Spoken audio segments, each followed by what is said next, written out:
শিক্ষা দুই প্রকার, একটা হলো দুনিয়া বা আখেরাত মুখী শিক্ষা, আর একটা হলো নিছক দুনিয়ামুখী শিক্ষা।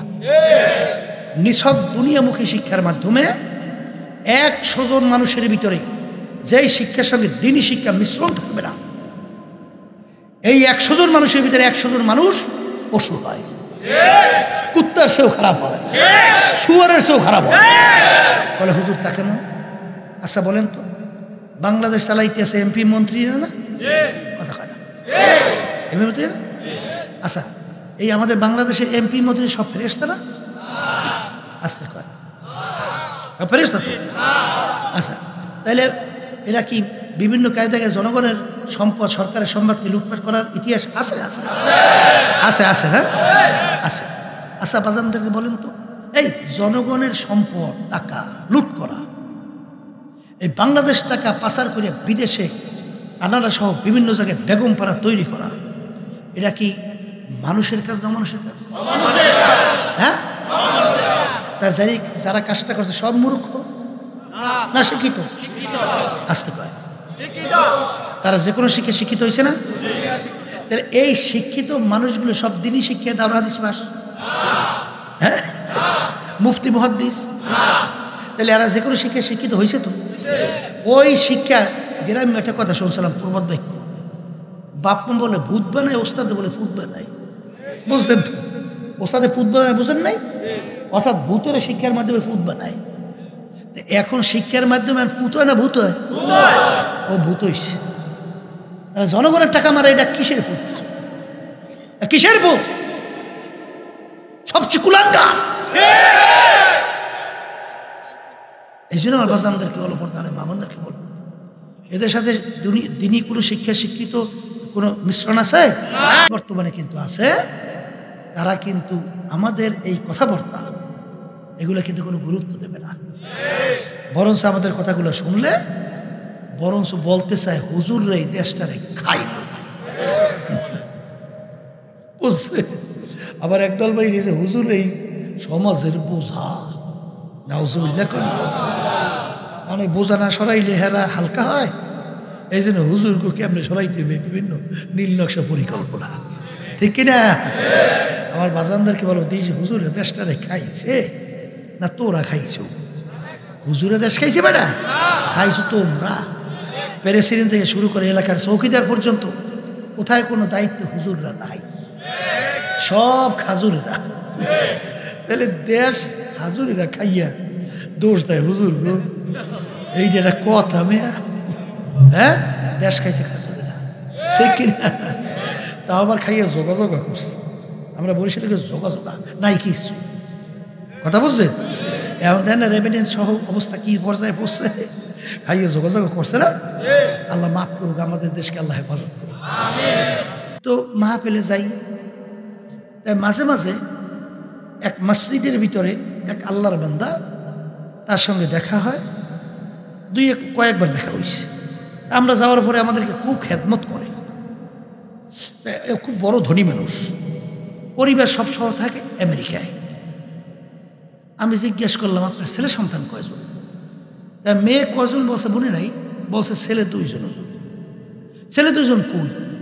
বলে হুজুর বলতে পারি না। হুজুর বলতে পারি না মানে? আপনার ছেলে বলতে পারেন না মানে? বলে হুজুর আমেরিকার নিয়ম হলো ছেলে মেয়ে যখন বড় হয় তাদের নিজের ইচ্ছা অনুযায়ী যেদিকে ইচ্ছে সেদিকে চলে যায়, তাকে বাধা দেওয়ার কোনো ক্ষমতা বাপ মায়ের নাই। যদি বাপ মা বাধা দেয় তাহলে তারা যদি অভিযোগ করে সঙ্গে সঙ্গে বাপ মাকে আটকাইয়া জেলে। কোথায় ছেলে গেছে বলতে পারে না, মায়া দয়া আছে? আছে নাই।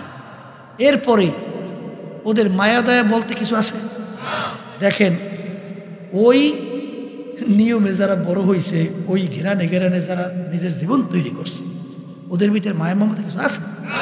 তার বাস্তবতা দেখছেন করোনা ভাইরাসের সময় বাংলাদেশ দেখছে, এই বাপ ফালাইয়া সন্তান ফালাইছে, স্ত্রী ফালাই স্বামী ফালাইছে, স্বামী ফালাই স্ত্রী ফালাইছে, সব ভাগছে, কেউ কাছে যায় না, লাশ পড়িয়ে রয়েছে, দাফন কামনে খবর নেই। ওদিকে তখন দিনদার যারা দিনী শিক্ষায় শিক্ষিত, যারা দিনের এই দাওয়া যাদের ভিতরে পড়ছিল, তারা চিন্তা করছে আশরাফুল মাখলুকাত মানুষ, এরা এইভাবে লাশ পইরে পয়সা যাবে, হারে এদের দাফন কাফন হবে না, এটা তো হতে পারে না। তখন দিনদাররা এই বাংলাদেশের মধ্যে দেখছেন না, এই যে আমাদের বাংলাদেশ মুজাহিদ কমিটির লোকজন, ইসলামী আন্দোলনের লোকজন, তারপর দিনদারের লোকজন, ছাত্র আন্দোলন সহ সবাই জানের ঝুঁকি নিয়ে তাদের জানাজা নামাজ, গোসল করানো, কাপড় পরানো, এইবার তাদেরকে কবরে রেখে দাফন করা কি করছে না করে নাই? করছে না করে নাই? এই তাদের জীবনে ভয় গেল কই? ব্যাপার কি? আর তোরা তো বাপকে ফালাইছ। এই বরিশালে এক ঘটনা, একজন আমাকে বলতেছিল, হুজুর ছেলে মোবাইল করছে যে আমার আব্বা করোনা ভাইরাসে মারা গেছে, আপনারা একটু আইসা একটু দাফন কাফনের ব্যবস্থা করেন। এখন আমাদের লোকজন শুই না, ওই ঠিকানা অনুযায়ী গেছে, যাইয়ে দেখো ওখানে কেউ নাই, কেউ নাই। এখন সে কোন জায়গায় দেখাইবে কিনা, দেখে একটা রুমের ভিতরে তালা মারা। তখন আমাদের লোকজনের তালা ভাঙছে, ভাঙ্গিয়া রুমের ভিতরে ঢুকে দেখে লোকটা এখনো মারা যায় নাই। তাড়াতাড়ি লোকটা কান্দের ভিতরে উঠাইয়া নিয়ে অক্সিজেন লাগাইছে, একটু সুস্থ হয়েছে, পরে লোকটা মারা গেছে। একটু সুস্থ হওয়ার পর বলতেছে, ভাই কাদের জন্য আমার জীবন শেষ করলাম, ভাই কাদের জন্য রাত্র দিন শেষ করলাম, কাদের জন্য সম্পদ গুছাইলাম বাজার, আজকে আমার এই বিপদের সময়, কষ্টের সময় কেউ আমার কাছে আজকে সহযোগিতায় নাই, খেদমতে নাই। আপনারা কারা, কোথার থেকে আসছে, যেই কঠিন মুহূর্তে আপনারা এসে আমার খেদমত করতেছেন, কাগজ কলম নিয়ে আসেন, সব সম্পদ আপনাদেরকে আমি লিখে দিই। এই ঘটনা বাংলাদেশে হয় নাই? হয়েছে। কারণ কি? দিনই শিক্ষা না থাকার কারণে আজকে মানুষ অমানুষ হয়েছে। কথা ঠিক কিনা? আর বাজান দিনই শিক্ষার মাধ্যমে মানুষ যে মানুষ হয় তার বাস্তবতা ইতিহাস করে দেখেন নাই? দেখছেন না? দেখেন নাই? দেখছেন না? সাহাবায়ে কেরামদের ইতিহাস পড়ে, আল্লাহর ওলিদের ইতিহাস পড়ে, দেখবেন তারা মানুষকে কিভাবে তারা গুরুত্ব দিত। ওই শোনেন আল্লাহ রাসূল সাল্লাল্লাহু আলাইহি ওয়াসাল্লাম ফাতে মক্কার সময় যখন মক্কা আবাদ হয়েছে, আল্লাহ রাসূল সাল্লাল্লাহু আলাইহি ওয়াসাল্লাম ঘোষণা করলেন এই এরিয়ার মধ্যে কোনো কাফের থাকবে না, এরা মুসলমানদের জন্য আজাদ। এখন এক বুড়িমা, সে তো কাফের, বুঝলেন? এখন সে যে এই জায়গা সাইরে অন্যত্র যাবে এরকম তার শক্তিও নাই, তার বোঝা বেড়ে উঠেই নিয়ে যাবে। এখন মন মতো আল্লাহ রাসূল সাল্লাল্লাহু আলাইহি ওয়াসাল্লাম গালি দিতে আসে, নাউজুবিল্লাহ, যে কোথার থেকে এই বোঝা এখানে এসে আজকে আমাদেরকে কষ্ট দিতেছে। এখন আমি বুড়া মানুষ, আমি বোঝা বেড়ে নিয়ে যাবো কিভাবে? আল্লাহ রাসূল সাল্লাল্লাহু আলাইহি ওয়াসাল্লাম পাশে বসে শুনতেছে, আল্লাহ রাসূল শুনতেছে, শুনে বলতেছেন, মাগো আপনি কোথায় যাবেন? বলে আমি অমুক জায়গায় যাব বাবা। বলে মাগো আপনার এই বস্তা বিড়া ব্যাগটা এগুলো আমি একটু নিয়ে যদি পৌঁছাইয়ে দিই কেমন হয়? বলে বাবা খুব ভালো হয়, তুমি এটা পৌঁছাইয়ে দাও বাবা। আল্লাহ রাসূল সাল্লাল্লাহু আলাইহি ওয়াসাল্লাম সেই বুড়া মহিলার সমস্ত মালাজবাব আল্লাহর হাবিব কান্দের ভিতরে লইয়া জায়গা মতো পৌঁছাইছি।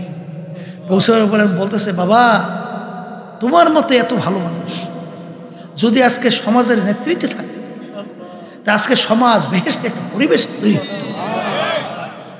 বাবা তুমি কোথা থেকে আসলা এই কঠিন মুহূর্তে তুমি আমার সহযোগিতার জন্য? তখন আল্লাহ রাসূল সাল্লাল্লাহু আলাইহি ওয়াসাল্লাম বলেন, মাগো আপনি যেই মুহাম্মাদের গালি দিতেছিলেন, যেই মুহাম্মদকে আপনি গালি দিতেছিলেন সেই মুহাম্মাদই আমি। এইটা শুই না বুড়ির ভয়তে থরথরে কাপ শুনি, যার ভয়তে সব পালাইয়া বসে সে আমার পাশে মানিক বলতেছে, তুমি মুহাম্মদ বাবা মানিক?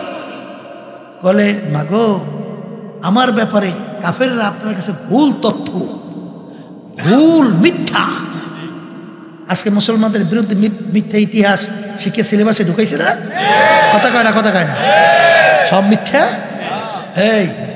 এরকম মিথ্যা ঢুকাইয়া মুসলমানদের বিতর্কিত করার জন্য, ইসলামকে বিতর্কিত করার জন্য আমার বিরুদ্ধে এইভাবে কাফেররা আপনার কাছে পৌঁছাইছে। আমি মাগো মানুষকে কষ্ট দেওয়ার জন্য আল্লাহ আমাকে পাঠায় নাই। আমাকে আল্লাহ পাঠাইছেন ওমা আরসালনাকা ইল্লা রাহমাতাল লিল আলামিন, শান্তির দূত হিসাবে আমাকে আল্লাহ পাঠাইছে। তখন বুড়িমা ডাক দিয়ে বলে, বাবা তুমি মোহাম্মদ? তুমি যদি মোহাম্মদ হও তাহলে আমার এখনই কালিমা পড়ে মুসলমান বানাইয়া দাও। বুড়িমা কালিমা পড়ে মুসলমান হয়ে গেছে। কথা ঠিক কিনা? এই জন্য আমার বাজানদেরকে বলো, পর্দা আলে মা বোনদেরকে বলবো, কবরের যাত্রীরা ভালো করে মন কি বুঝান, তারপর কবরে রওনা করেন। গালাগালি মেয়ে বাদ দেন, বরঞ্চ কিছু পারেন না পারেন সব সময় ইসলামের পক্ষে থাকেন, হক্কানি ওলামাই কেরামদের পক্ষে থাকেন মেয়া, এর বিরুদ্ধে আচরণ করিয়েন না। কারণ আল্লাহ মাফ করুক, কারণ বলা তো যায় না আল্লাহ কোন সময় না বেজার হইয়া আপনার সিনার মধ্যে আল্লাহ যেন মোহর না মারে। কারণ এমন কোনো কাজ করিলেন না যেটা আল্লাহ বেজার হয়ে যায়, বেজার হয়ে সিনার ভিতরে যদি মোহর পড়িয়ে যায় আর ইমান নসিব হবে, হেদায়েত নসিব হবে?